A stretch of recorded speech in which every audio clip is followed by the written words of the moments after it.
The college application process in the United States is very, very confusing. Back when I was in my senior year of high school, I really had no idea what I was doing when it came to applying to colleges. I was kind of just figuring things out as I went, and I didn't really know what was going on. But I mean, hey, I did get into Stanford, I'm now going into my junior year of college. Things are going pretty well, so I mean, at the end of the day, everything worked out pretty well, right? But like, how exactly did I get here? I mean, like I said, I really didn't know what I was doing when it came to applying to colleges, so who's to say that the way I went about going things was the most optimal route?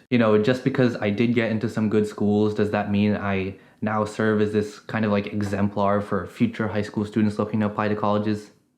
Who knows? Just like you, I was once a young and spry high school student, and growing up in the Boston area surrounded by all these different great schools, I figured, hey, I want to go to one of those as well. Please let me in. I mean, it can't be that hard to get in, right? But I was so young and so naive and so very wrong. I was about to find out that it can, in fact, be that hard.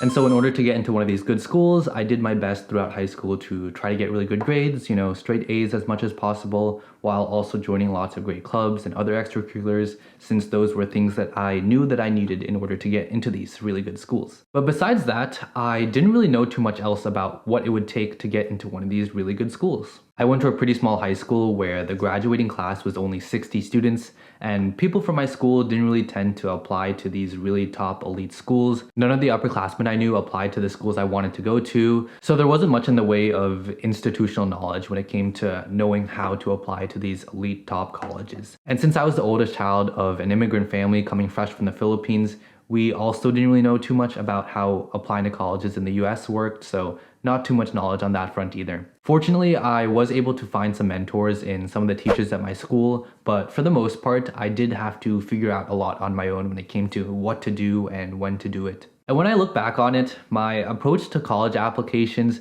isn't really what one would call smart or optimal or efficient. I think that by the end of it all, I applied to 27, maybe 29 schools, which meant that I had a lot of essays to write.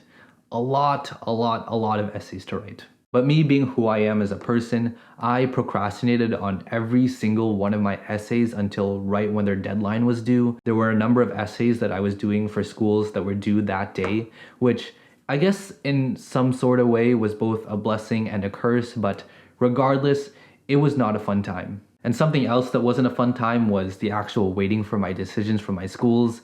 It was a pretty stressful few months of just waiting to hear back from them, playing a little will they, won't they with my colleges. Waiting around for my college decisions was kind of like sitting through a whole season of some mediocre rom-com anime just to see if the two main leads will hold hands at the end or not. But after waiting several months, I did finally get all my decisions back from my schools. And so now it's the moment you guys have all been waiting for. Drum roll, please.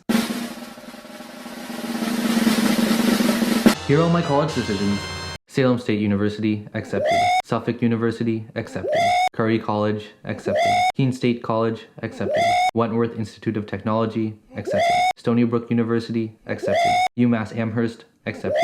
Johns Hopkins University, waitlisted. Okay. Bentley University, accepted. Merrimack College, accepted. MIT, rejected. Boston College, accepted.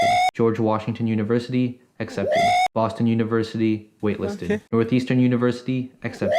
Brandeis University, accepted. Tufts University, accepted. Dartmouth College, rejected. Cornell University, waitlisted. Okay. Columbia University, accepted. Brown University, accepted.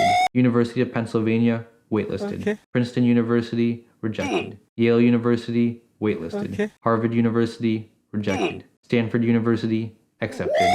So hey, I mean, not too bad. I did get into some really great schools, so clearly I wasn't a complete fool when I was doing my college applications, and it seems like I did kind of somewhat know what I was doing. I mean, the alternative is that I just got in through like sheer luck, but that isn't too great for my ego and confidence, so I'm just gonna chalk it up to me being actually competent enough to be able to get into these kinds of schools. So while I did have a lot of success in my college applications overall, it wasn't perfect by any means, and when I think back, maybe there are some things that I would have changed or done differently if I had the opportunity. For example, I might have switched up some of the schools on my list.